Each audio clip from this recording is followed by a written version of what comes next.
Abra comigo em 1 João, por favor. Meu Deus, xerebirique darabaraçá.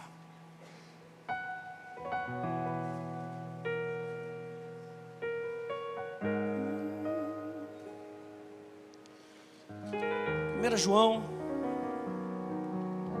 capítulo 4.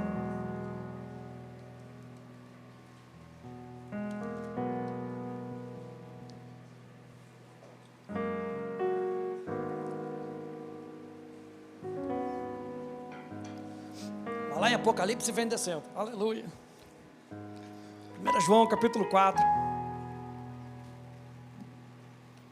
Eu quero falar com você hoje sobre o amor do Pai. A gente precisa entender pela Bíblia o amor de Deus sobre as nossas vidas. 1 João capítulo 4, verso 7 e verso 8, diz assim: Amados, amemo-nos uns aos outros, porque o amor procede de Deus. E todo aquele que ama é nascido de Deus e conhece a Deus. Verso 8: Quem não ama não conhece a Deus, pois Deus é amor. Vira para 3 pessoas e diga: Deus é amor. Deus é amor. Deus é amor. Aleluia. Infelizmente, gente, o amor de Deus ainda é muito mal compreendido. E por isso o conceito do amor de Deus tem sido esquecido, tem sido abusado pelas pessoas do mundo e até mesmo por cristãos que não conhecem o verdadeiro amor de Deus. E por que isso? Número 1, porque Satanás quer minar a nossa visão do Pai. Ele não quer com que você veja o Pai como Ele é. Número 2, porque muitas vezes nós temos essa visão de um Deus perfeito através das nossas experiências imperfeitas. E porque nós olhamos para Deus a partir das nossas experiências imperfeitas, a gente não consegue conhecer o amor de Deus plenamente. Número 3, porque ensinos desequilibrados com relação ao caráter de Deus acabam minando a nossa adoração ao Pai. E número 4, por conta da idolatria, porque nós acabamos criando o tipo de Deus que nós queremos. Você lembra do povo? O povo sai do Egito por uma experiência e intervenção divina. Deus se apresenta para eles e protege o povo. Mas quando Moisés foi para ter uma experiência com Deus, quando Moisés está lá em cima tendo uma experiência com Deus, o povo queria ter uma outra experiência. O que eles fazem? Um bezerro de ouro. Eles acabam criando o Deus que eles queriam ver. E isso pode atrapalhar, gente, a nossa visão de quem Deus é. Nosso trabalho é ir para a Bíblia e deixar Deus se revelar como Ele é.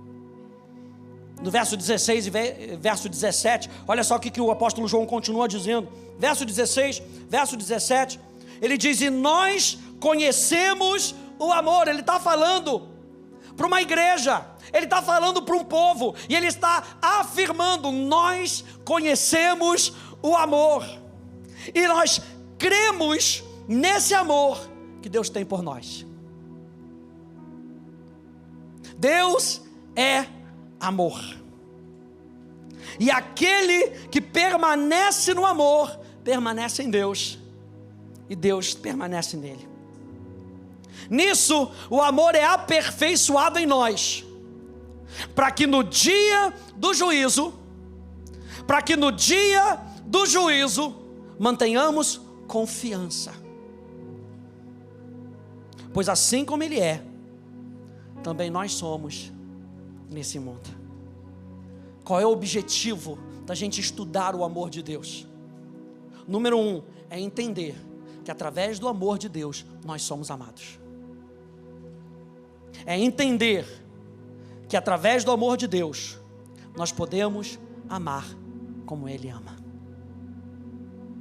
E é por isso que a gente estuda a palavra de Deus, para que a gente possa conhecer quem Deus é e ter intimidade com Deus.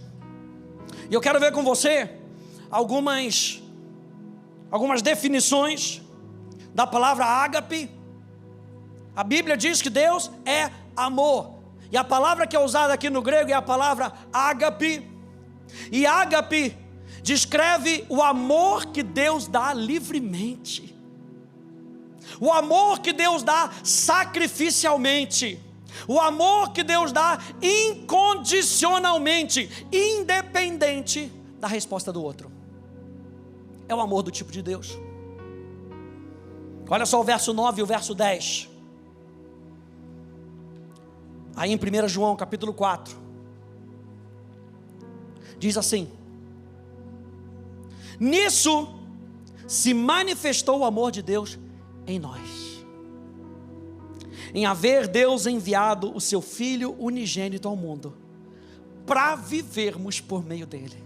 Meu Deus, Deus derrama do seu amor, não é para a gente viver de qualquer maneira, não é para a gente viver como eu gostaria de viver, é para viver através de Cristo. Deus derrama o seu amor para que você possa experimentar Deus, e experimentando Deus você possa viver através de Deus.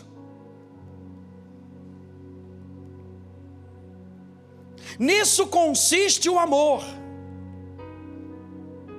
não em que nós tenhamos amado a Deus, mas em que Ele nos amou e enviou o seu Filho como propiciação pelos nossos pecados. Ele nos amou de tal maneira que Ele envia o seu único Filho, o seu amado Filho, para que todo aquele que nele crê não pereça. Deus não quer com que você saia no prejuízo. Deus não quer com que você pereça. Deus quer com que você tenha vida, e vida em abundância. É por isso que Romanos, eu vou ler aqui para você, Romanos capítulo 5, do verso 6 ao verso 8, diz assim: porque Cristo, quando nós ainda éramos fracos, morreu a seu tempo pelos ímpios. Nós estamos falando do amor incondicional, nós estamos falando do amor que dá livremente, do amor sacrificial. Porque Cristo, quando nós ainda éramos fracos, morreu a seu tempo pelos ímpios. Dificilmente alguém morreria por um justo, embora por uma pessoa boa alguém talvez tenha coragem para morrer. Mas Deus prova o seu próprio amor para conosco pelo fato de Cristo ter morrido por nós quando ainda éramos pecadores. É dessa maneira que Ele prova. Charles Hodge, ele diz que o amor de Deus, preste atenção nisso, o amor de Deus não desce sobre nós como gotas de orvalho. O amor de Deus desce sobre nós como uma corrente que se espalha por toda a alma, enchendo-a com a consciência da sua presença e do seu favor. Deus não vai derramando medidas pequenas do seu amor sobre nós.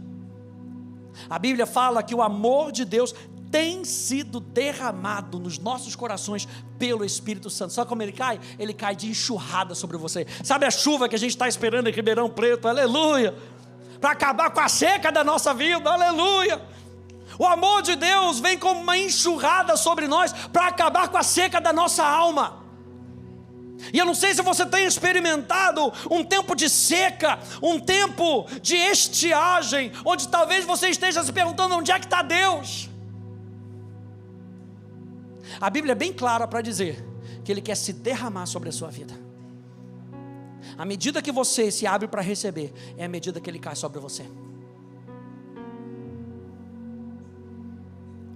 O amor de Deus é um amor sacrificial, é um amor que Ele dá livremente, é um amor incondicional, que Ele dá para todos, que Ele espera com que todos tenham.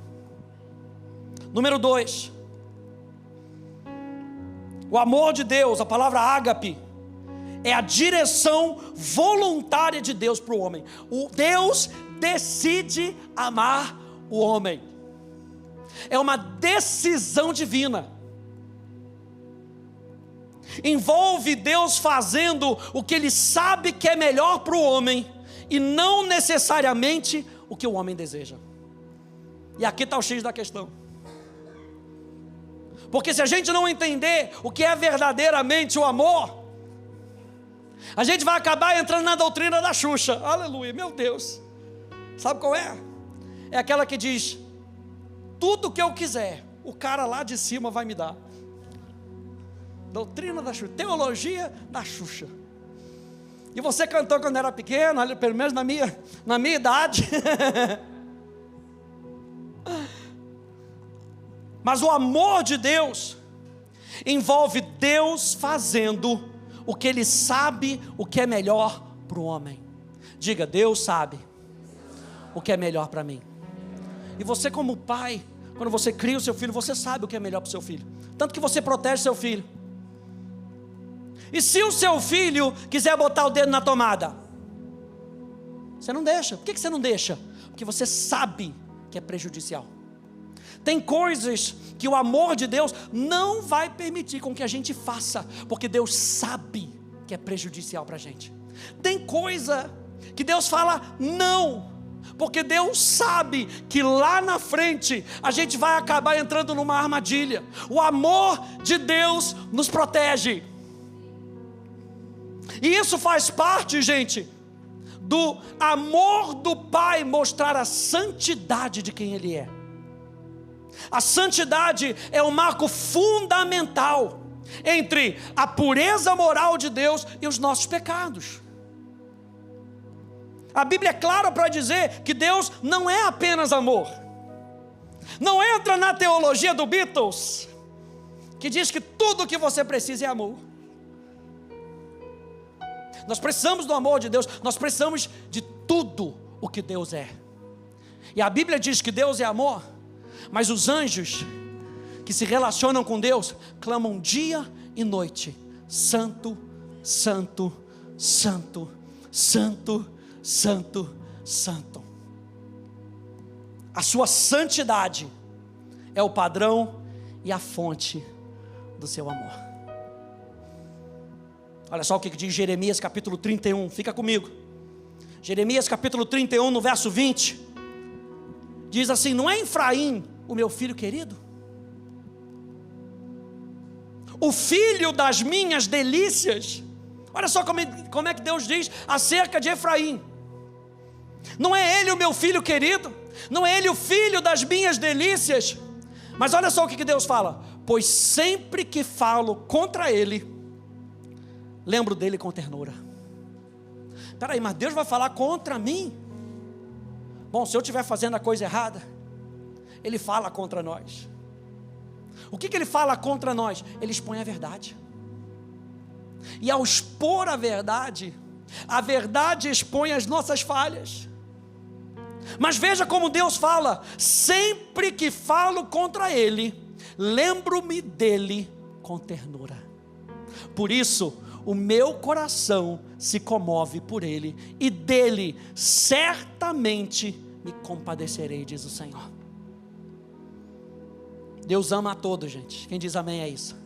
Deus ama a todos, mas Deus não aceita tudo. A santidade é o padrão do amor de Deus. Deus ama a todos. Ele quer com que todos sejam salvos. Quantos? Todos sejam salvos. Mas Ele escolheu um caminho, e o caminho é Jesus. E o caminho é estreito. Só tem um caminho. Todos os caminhos levam a Deus, um caminho leva a Deus. Jesus é o caminho que nos leva a Deus. Então Deus ama a todos, mas não aceita tudo.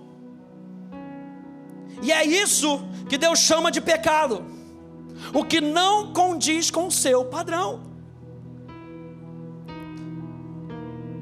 o que não condiz com a sua vontade, o que não condiz com o que Ele pensa. Veja, gente, Não é o homem que define o que pensa sobre Deus. É Deus quem revela quem Ele é. Não é o homem que define o que Deus aceita ou não. É Deus quem define o que é aceitável para Ele. E é com base nisso, é com base nesse amor, que Ele nos disciplina. Vai lá comigo em Hebreus. Bota o dedo aí que a gente vai voltar. Volta em Hebreus, capítulo 12.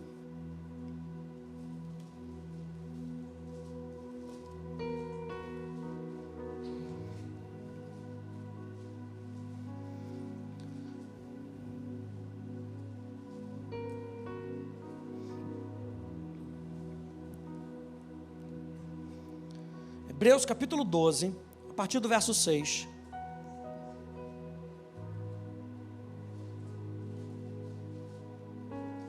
A partir do verso 5. Hebreus capítulo 12, no verso 5, está ali? Ah, obrigado, pessoal. O pessoal é demais, né? Glória a Deus. Amém, vamos lá. Hebreus capítulo 12, mas já que você abriu, leia comigo. Hebreus capítulo 12, a partir do verso 5, diz assim: e vocês se esqueceram da exortação que lhes é dirigida como a filhos. Para quem que Deus está falando? Para filhos. Pensa nisso, Deus está falando com seus filhos. Filho meu, não despreze a correção que vem do Senhor, nem desanime quando você é repreendido por Ele, porque o Senhor corrige a quem ama e castiga todo filho a quem aceita. É para a disciplina que vocês perseveram. Deus os trata como filhos, preste atenção nisso, Deus te trata como filho. E qual é o filho a quem o pai não corrige? Mas se vocês estão sem essa correção, do qual todos se tornaram participantes, então vocês são bastardos e não filhos. A palavra bastardo aqui é filho ilegítimo. Além disso, tínhamos os nossos pais humanos que nos corrigiam, e nós os respeitávamos. Será que então não nos sujeitaremos muito mais ao Pai espiritual? Para quê? Para vivermos. Pensa nisso. Ele está falando para filhos, e ele está falando o fim, a finalidade da correção e da disciplina é para que você viva. Deus, quando lida comigo e com você, é para que a gente viva. Deus, quando fala comigo e com você, Ele sempre tem vida para mim e para você. As palavras que eu vos tenho dito são espírito e são vida. Verso 10, pois eles nos corrigiam por pouco tempo, os nossos pais terrenos, segundo melhor lhes parecia. Deus, porém, nos disciplina para nosso próprio bem, a fim de sermos participantes da sua santidade. A disciplina de Deus, você tem que aprender isso nessa noite. A disciplina de Deus é sempre redentiva. A mesma palavra para disciplina aqui é a mesma palavra para castigo. Só que a gente parece que prefere ficar com uma e não ficar com a outra, porque uma soa mais branda. É a mesma palavra. Preste atenção, a diferença é quem está disciplinando. Número 2, a diferença é quem recebe a disciplina. Então a gente tem que sempre nos lembrar que Deus nos ama. Diga isso comigo nessa noite: Deus me ama. E esse Deus que nos corrige é o mesmo Deus que me ama. Não mudou. Ele não mudou. A disciplina de Deus é sempre redentiva, sempre para o nosso bem, sempre para que a gente possa cumprir os propósitos dele. Então, se Deus vai nos corrigir na rota, e nós precisamos da correção de Deus, nós precisamos da correção dos nossos pais. Nós precisamos da correção dos nossos líderes para que a gente possa alcançar tudo. Preste atenção, Deus não quer com que você se perca ao longo do caminho. O amor de Deus é tão grande por você, que muitas vezes Ele vai nos disciplinar, nos corrigir, para que a gente chegue no final. Meu Deus, lembre-se sempre, é o amor de Deus que nos disciplina. Gente, Deus não tem prazer em que o ser humano vá para o inferno. Deus não tem prazer que o ser humano vá para o inferno. Deus não tem prazer em se irar. Você sabia que a ira de Deus não é um atributo de Deus? Não faz parte do seu caráter. Mas a Bíblia diz que Ele se ira, mas Ele não tem prazer em se irar. O que Deus tem prazer? Deus tem prazer em com que você viva. Deus tem prazer em com que você experimente tudo o que Ele é. O prazer de Deus está no ser humano respondendo ao seu amor. Meu Deus, que frase é essa para você anotar, para você ficar meditando a semana inteira? O prazer de Deus é quando eu respondo ao seu amor, mesmo quando Ele me disciplina. Philip Hughes, ele diz assim: a disciplina não é a marca de um pai severo e sem coração, mas de um pai que se preocupa profunda e amorosamente com o bem-estar do seu filho. Deus nos disciplina. O amor de Deus nos disciplina.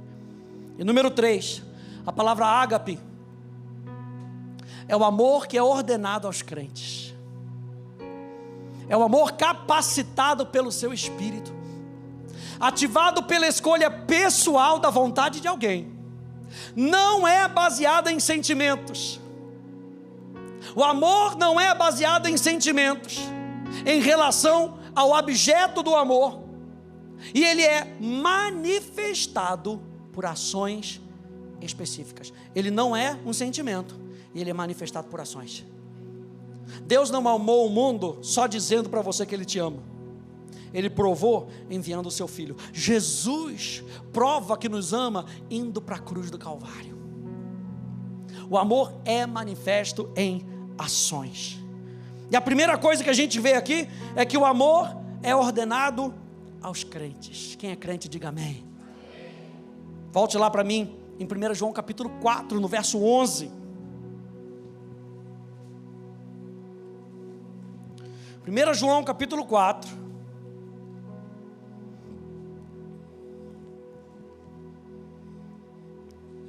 No verso 11.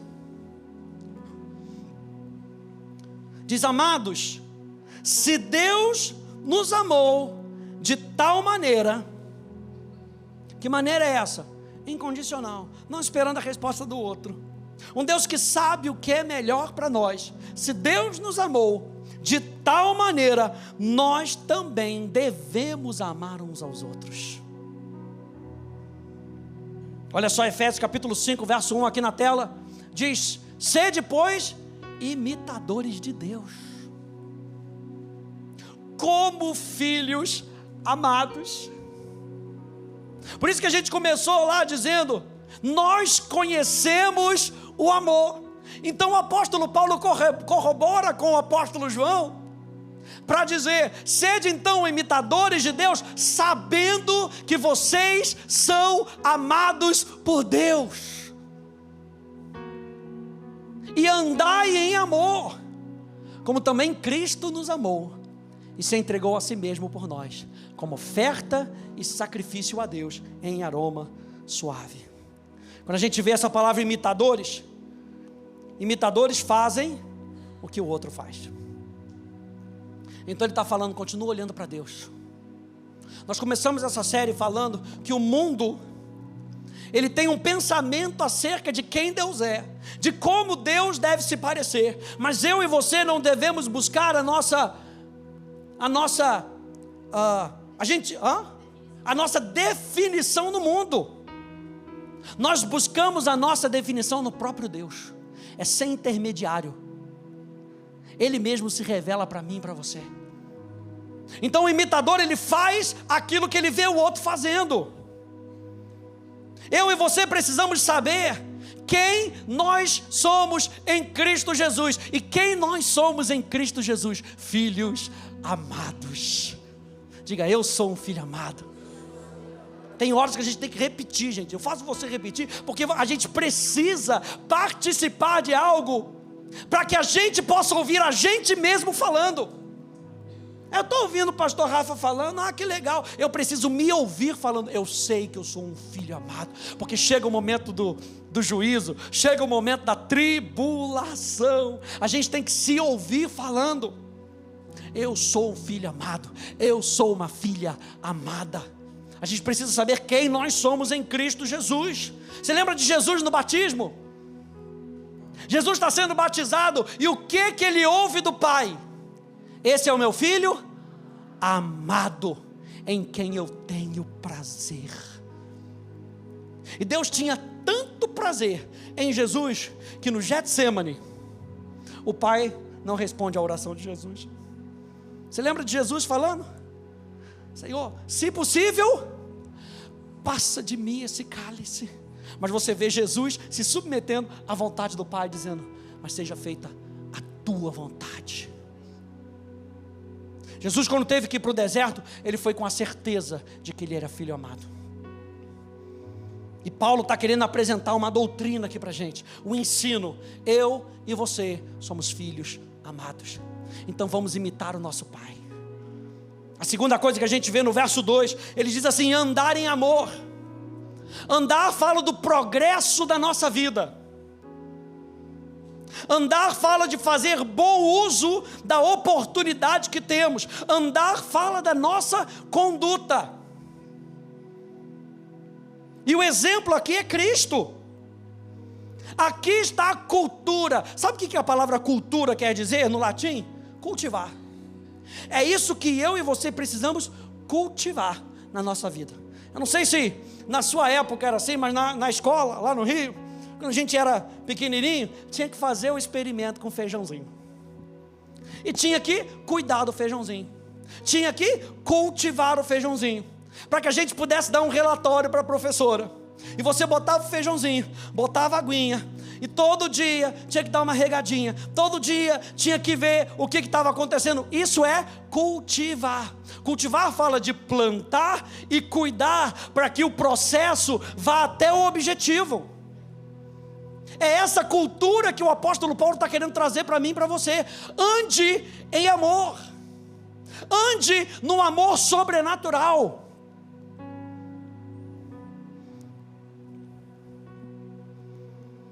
Meu Deus.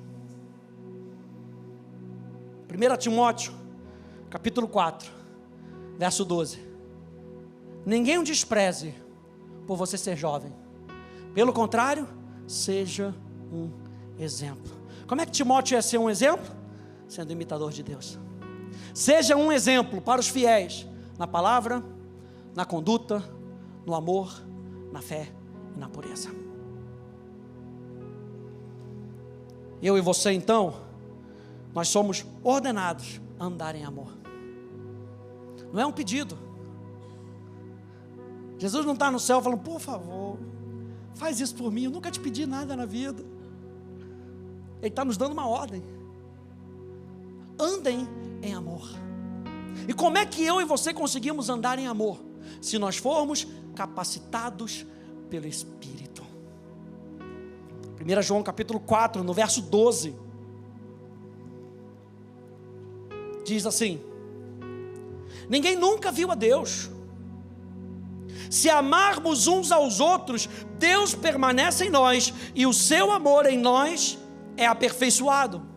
Nisso conhecemos que permanecemos nele, e que ele permanece em nós, pelo fato de nos ter dado do seu Espírito. E nós temos visto e damos testemunho de que o Pai enviou o seu Filho como Salvador do mundo. Se a gente realmente conhecer o Pai, gente, nós poderemos verdadeiramente dizer que nós somos filhos de Deus. Olha só o que diz João capítulo 14, se vocês me amam, guardarão os meus mandamentos. E eu pedirei ao Pai, e Ele lhes dará outro Consolador, a fim de que esteja com vocês até quando? Para sempre. Ele é o Espírito da verdade, que o mundo não pode receber, porque não vê, nem o conhece. Vocês o conhecem, porque Ele habita com vocês, e estará em vocês. Não deixarei que vocês fiquem órfãos. Jesus está expressando o coração do Pai. Ele está dizendo, eu vou colocar em você. A gente já viu em Gálatas, que é pelo Espírito Santo que nós clamamos, Abba, Pai. Jesus então está dizendo, eu não vou colocar um Espírito Santo só para ajudar vocês no que vocês precisam fazer. Eu vou colocar o Espírito Santo em você, para que vocês saibam da identidade de vocês, para que vocês possam ter a certeza de que o Pai ama vocês. Ele está falando, vocês não vão ficar órfãos. Um órfão vive uma vida como se não tivesse um lugar seguro no coração do seu pai. Um órfão se sente como se não houvesse afirmação, proteção, conforto, amor, com um sentimento de que ele não faz parte daquele ambiente. Um órfão é sozinho, é isolado, não se envolve com outras pessoas. Portanto, ele tem que lutar, ele tem que conquistar, ele tem que competir para ter algo na vida. Um órfão vive uma vida de ansiedade, muitas vezes de medo, muitas vezes de frustração. Mas o Espírito do Filho, o Espírito do Filho fala de segurança, de significância, de identidade, de paciência, de confiança, de fidelidade, de lealdade, de humildade. O espírito de filho depende do seu pai. E o apóstolo João está querendo nos lembrar aqui, Jesus dizendo, vocês não vão ficar órfãos. A segurança de vocês está na identidade de vocês como filhos. No verso 19, 1 João capítulo 4, verso 19. Eu vou terminar aqui. Diz assim, nós amamos, porque Ele nos amou primeiro.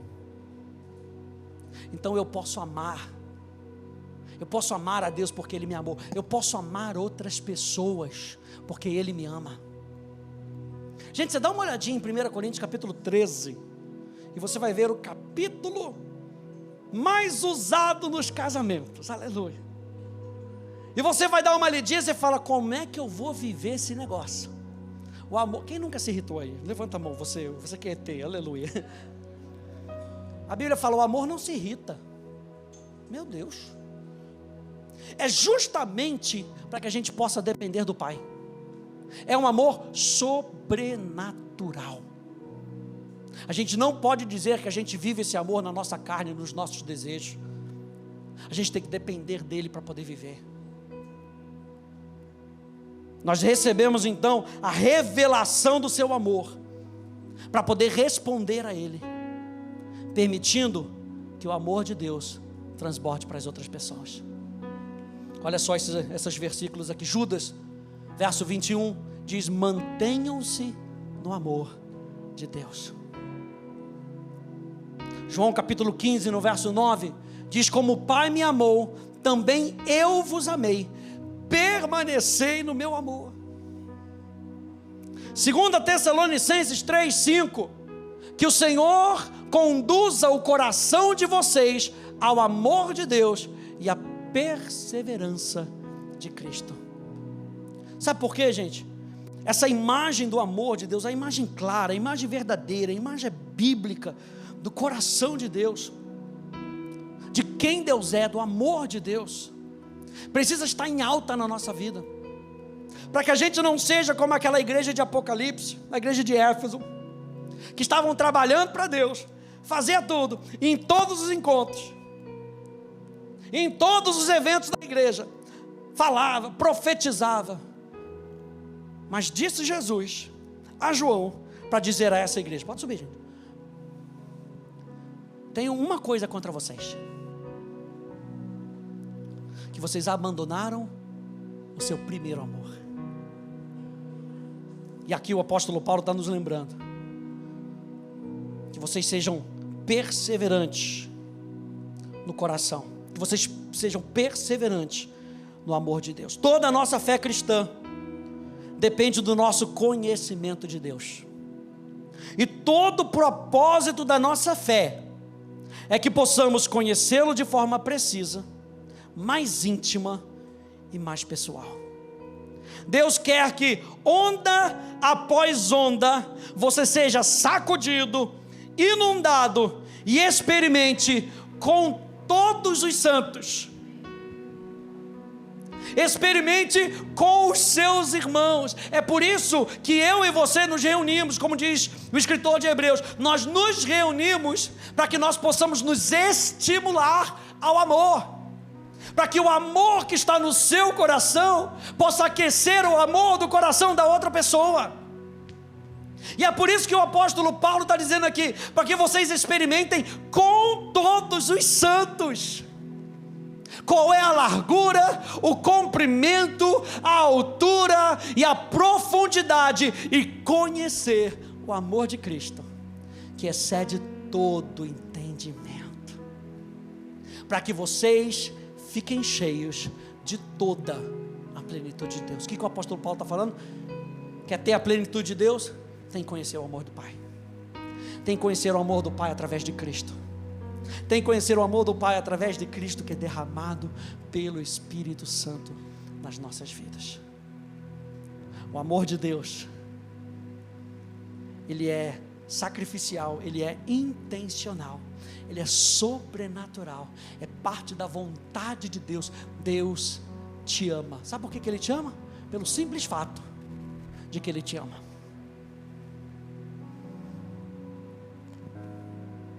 E é dessa maneira que a gente vive a nossa vida com Ele, sabendo quem nós somos, sabendo que Ele é um Deus que nos ama. Amém, gente?